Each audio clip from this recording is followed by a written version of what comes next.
Art is not a decoration. It's not entertainment and it's not a hobby. It's salvation.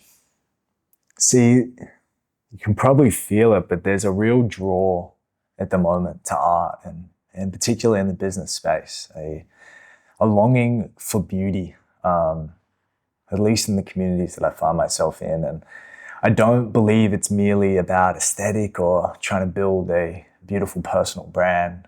I believe that there's something deeper that's going on.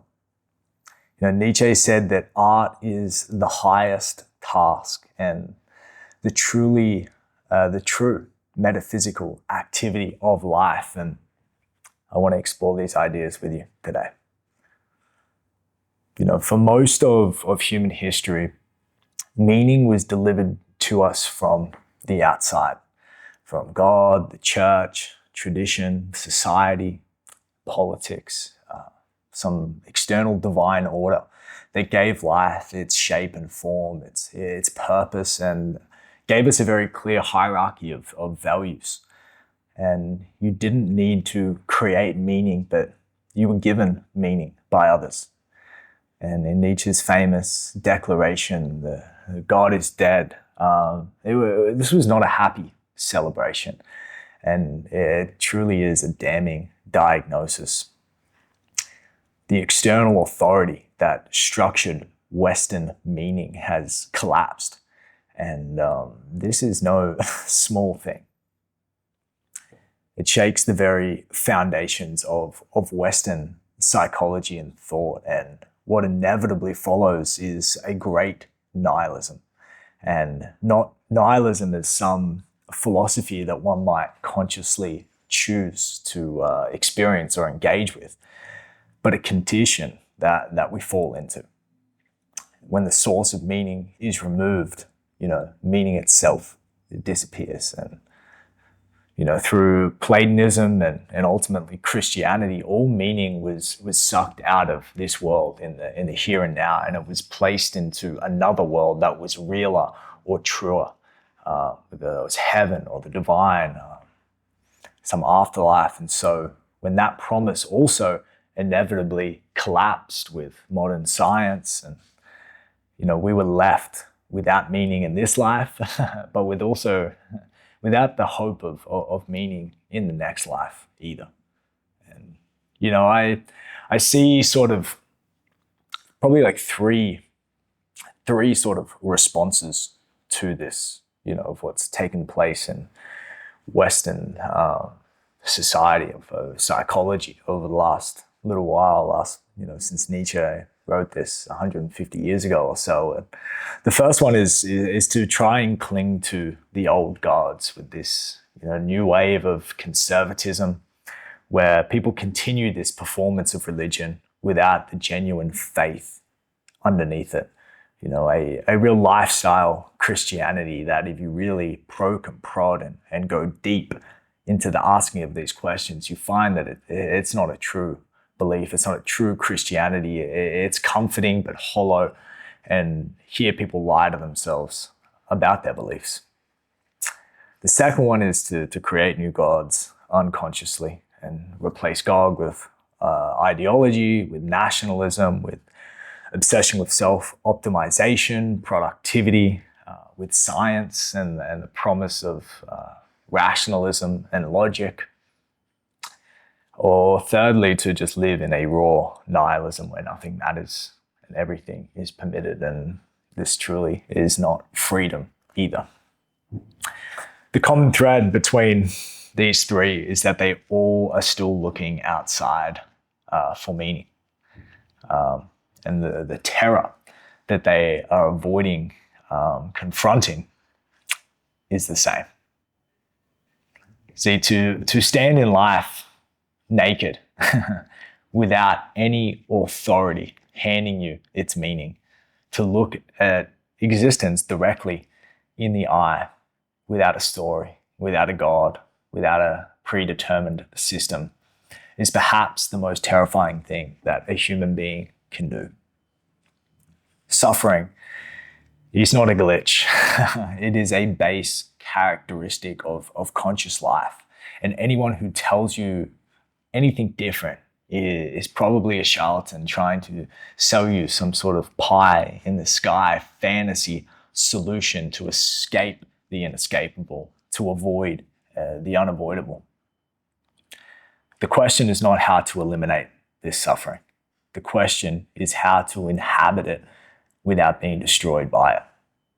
And this is the exact problem Nietzsche spent most of his philosophical life trying to answer. And his answer was clear. And the answer was art. The ancient Greeks are Nietzsche's model because they knew what life really was. They were not naive to it. They created the most life-affirming culture the West has ever produced. And they did this through Greek tragedy. Greek tragedy was not entertainment.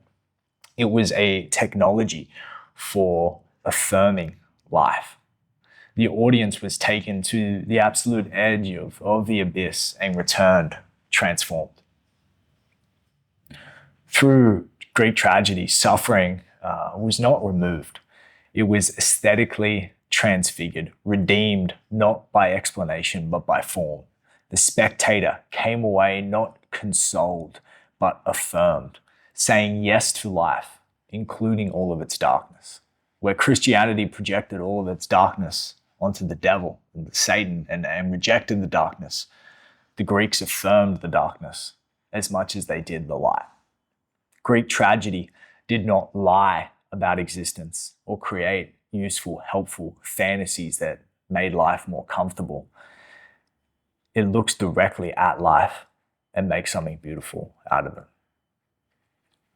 Socrates is really Nietzsche's great villain in this situation, not because reason is useless, but because Socrates made a catastrophic promise that through reason alone, through the correct application of logic, suffering can be eliminated. Everything can be known, and that everything can be fixed. This Socratic optimism killed Greek tragedy. Once you believe knowledge is the answer, you no longer need Dionysus, the irrational, the intoxication. You just need better arguments. And when better arguments keep failing, you are left with nothing. In Dante's Divine Comedy, Virgil guides Dante through hell and purgatory. Reason is the guide through the underworld of existence. It maps the darkness, the demons, and it keeps you from being consumed. Virgil is essential. We don't want to throw away reason. But Virgil in the story cannot enter paradise. He stops at the threshold. Reason reaches its limit, not because it's failed, but because what lies beyond cannot be accessed through logic alone. It requires a completely different faculty. From there, Beatrice takes over, the eternal feminine, the animal, the drawer of beauty, what Gautier called the eternal feminine that draws us upward. She is the figure of art, of love, of the aesthetic experience. She takes you where reason cannot follow. The rationalist stays with Virgil and calls it wisdom, stays stuck at the gates, but can never enter paradise. The artist follows Beatrice, the feminine, the animal, into paradise. And I think we all know people who exist in that very rational, logical space where they are trying to reason their way into transcendence. And it doesn't work. See, art is not a way of explaining life. It's not a way to try and escape the realities of life. It's a complete affirmation of the entirety of what life is. Art's function is not to explain suffering. It is not to make life better. It is not to give you the answers that you seek. Art does something far stranger and radical. It makes suffering intelligible in aesthetic terms.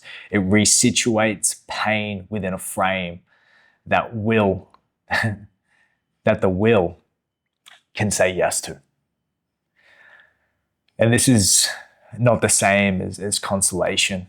Consolation says it will be okay. Affirmation says even this, even the absolute worst of this, is part of the fabric of my existence. And I am choosing to inhabit it fully, completely. Nietzsche's line, it is only as an aesthetic phenomenon that existence in the world are eternally justified. Not morally, not rationally, aesthetically. Art here does not oppose truth. It is truth with the courage to look at itself. The great work doesn't flinch from reality. It takes all of it, the beautiful and the terrible, and holds it in a single frame. Religion or external answers to the great void escapes the world. Art returns you to it and allows you to affirm it without final answers. And I think this is what I really love about, stories of Nordic culture and the Vikings, of the way that they saw the afterlife, of their afterlife, of where they went. If you look at Valhalla, Valhalla was not a heaven without suffering and pain, but it was they just got to keep doing more of the same thing. They got to go and die in 1,000 wars, in 1,000 battles, and party, and then do it all over again, go back into battle and die. So it was a complete affirmation of the life that they currently lived, not an attempt to try and escape it. And I think if you look at great art from our time, even you look at like Gang of Youths, their song "Say Yes to Life," and just Dave as a singer and an artist of his ability to take suffering and alchemize it and affirm it completely into something so beautiful without the need to explain it away or to try and escape it, but to embrace it and inhabit it completely. And I think that's what great art does. And, in a world without final answers, the artist does not seek external meaning. The artist creates it for himself. The artist becomes the source of values rather than the inheritor of them. And this is the ideal of the overman, the human being who takes full responsibility for the creation of their own meaning rather than trying to take it from some external source. And they create meaning rather than consuming. The artist is this Nietzschean will to power, but not in an external domination, but turned inward. And great art expands our capacity to affirm life, to engage with it, and to be fully alive in existence rather than numbed or completely incapacitated by it, which I'm sure we've all experienced. And this idea does not end with a canvas or with a guitar. It ends with you, the individual. That the ultimate challenge here is to treat your life as a work of art, not metaphorically, literally. To give your character style, impose form on the chaos of your own experience, become the author of your own existence. You are simultaneously the sculptor and the clay. The raw material is everything that has happened to you, the suffering, the contradictions, the beauty, the failure. The artwork is what you get to make out of all of this. And this is not some self-help that is trying to fix you, but to try and use the very nature of your suffering as fuel to create your own meaning. Art here, then, it does not become some sort of luxury or some mood board or some fucking Instagram account. It's not what you do once life is settled and all perfect. It is the answer to whether life can be lived at all, in full honesty, without external authority, handing it to you, without the justifications of rational optimism, without the comfort of someone else's validation. Art is the savior. Art is the cure to the great nihilism of our age. And art can allow us to affirm life without needing to explain it, understand it, or have any answers. Art is the only way out.